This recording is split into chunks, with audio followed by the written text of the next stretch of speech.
Back in 2004, I went travelling and I travelled around Canada, North America, and dipped into Mexico. And this really is the camera I wish I could have taken with me on that trip. Now, I didn't have a bad camera, but it wasn't anything like this. So the camera I had at the time was a Premiere branded 4 megapixel camera. So again, this is 4 megapixels. And the camera I had was only optical lens of 3 times, so it had limited scope. But nevertheless, the pictures came out pretty good, and I was pleased. I had a reasonable digital camera at the time. Now this would have set me back at the time maybe as much as £400, which obviously in today's money is a hell of a lot of money. Now the camera I'm showing you here is one I picked up probably 2 years ago for just under £5 from a charity shop, like thrift shop. So a fantastic amount of discount there based on the original price. So I'm just going to power on this camera now for you and into the camera picture taking mode. It takes a few seconds to start up, so it's a little bit on the slow side, and the display, there we go, it's come up now. So we have a menu system here. It's relatively straightforward on the camera side anyway. If we go into the video mode, there is more options here for some reason. So you've actually got more options on the video mode than you have on the camera mode. So really nicely made camera.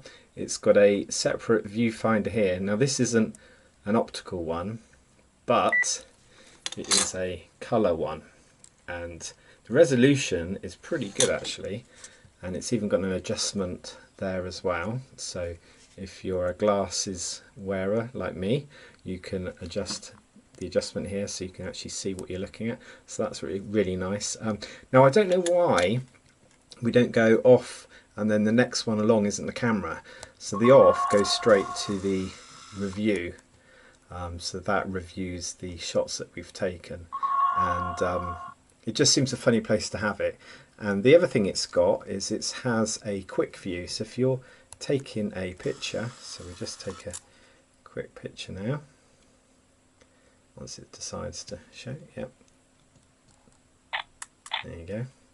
So you can go straight into quick view, and it bypasses you having to select the review mode.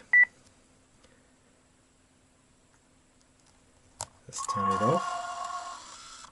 So other features that this camera's got is it's got a flash, so there's a little button here and that pops up a really nice flash there, nice and powerful. The picture quality from this is really good actually for 4 megapixels.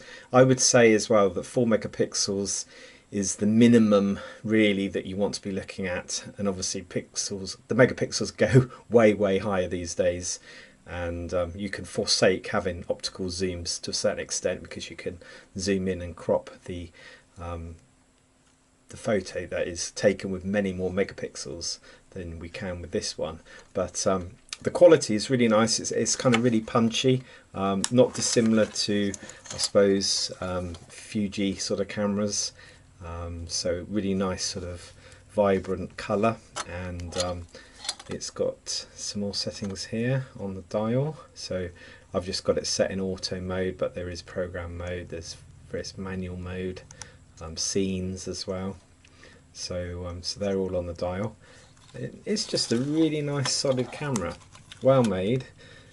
You can charge the battery from the camera itself without having to take the battery out. You've got USB connection there as well. Also you have AV out, so you can go to a TV set with the pictures. So yeah, for the time, a very nice camera, and still looks reasonably modern, because it's got a classic design, a really classic design, and a really nice camera from Olympus. So one of the things I'm going to do this summer which is some way off, is to use a camera like this and take some pictures, because I think sometimes it's just nice to kind of go back a step and try to distance yourself from the modern sort of smartphones and their cameras. So I'm going to give this one a whirl in the summer. And before I go, actually, I'll just mention it's even got a horseshoe there for a separate flash, so it really is a neat little package. And going back to the time as well, 2004, we're talking almost 20 years ago, and one of the first early cameras, particularly with the amount of zoom that it's got, so a really impressive camera for its time. Anyway, I hope you enjoyed this video, and I will do some more in the future. Thank you very much for watching. Goodbye for now.